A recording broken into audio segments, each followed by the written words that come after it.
Well, Rami Akari is a distinguished public policy fellow at American University of Beirut. He's joining us from Boston. Thank you very much indeed for being with us. Our correspondent, Shihab Tansi, was at that Pentagon briefing just a few minutes ago, about half an hour ago or so, where they were trying to get some more details about how this was all going to work. And it was all a bit vague, he was saying.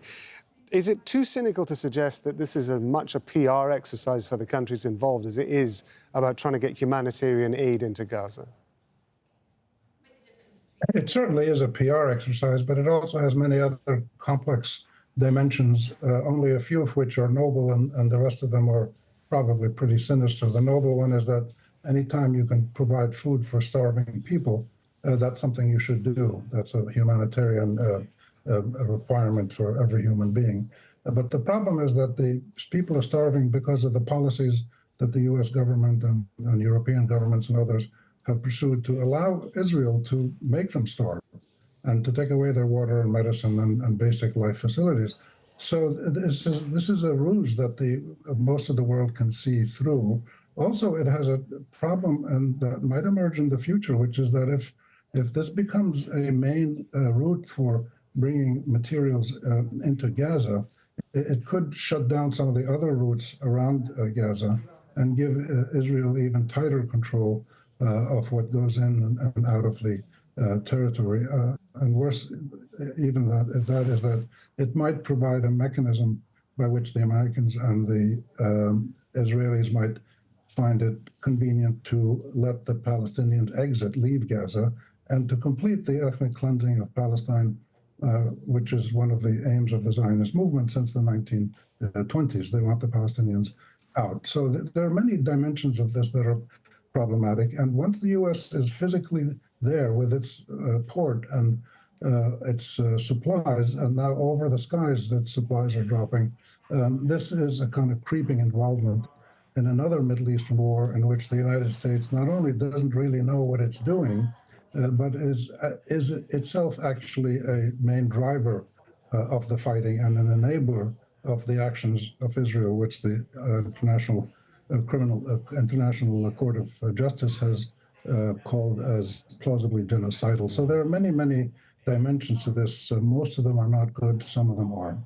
I want to pick you up on something you just mentioned, because I was talking to Mustafa Barghouti, the Secretary General of the Palestinian National Initiative, about 24 hours ago. He said almost exactly the same thing as you did. It is one thing to be able to bring goods in. It's another thing to be able to take things out. And of course, there is this continual question about Palestinians in Gaza and where they should go in the event that the Israeli military, for example, carries out its attack on Rafah. It had been suggested they might go into Egypt. Egypt doesn't want that. Is there a suggestion, do you think, that this might be under cover of providing humanitarian aid, a way of the US and Israel giving an exit strategy, if you like, to Gazans who would want to leave? I don't think it's a deliberate plan to do that. The United States is pretty reckless and heartless in its foreign policies, but not to that extent, I don't think. The Israelis are, and they would do something like that. But it could turn out to be that this sea route is the most secure and convenient, both to get materials into Gaza and to get Palestinians out of Palestine. So we'll have to just wait and see how it goes. There are so many other dimensions to this: the fighting on the ground, the exchange of prisoners and hostages, the ability of Gazans who have been dislocated, 90% of them, whatever it is, to get back to their homes or the areas where their homes used to be, to build new homes.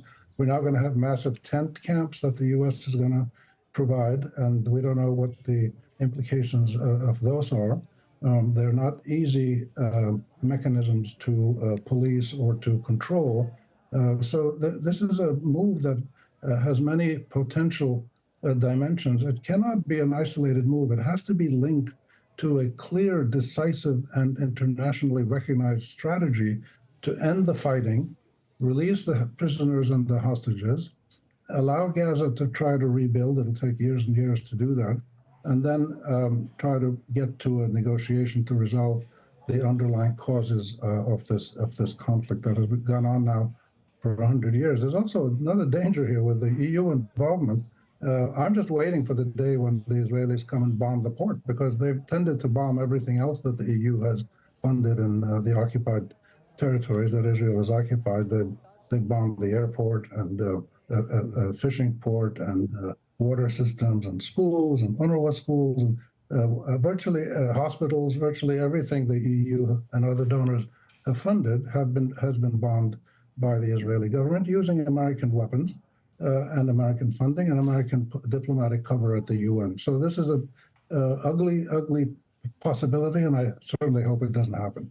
Rami Khoury, we appreciate you being with us as always at Al Jazeera. Thank you very much indeed for your time, sir. Thanks for having me.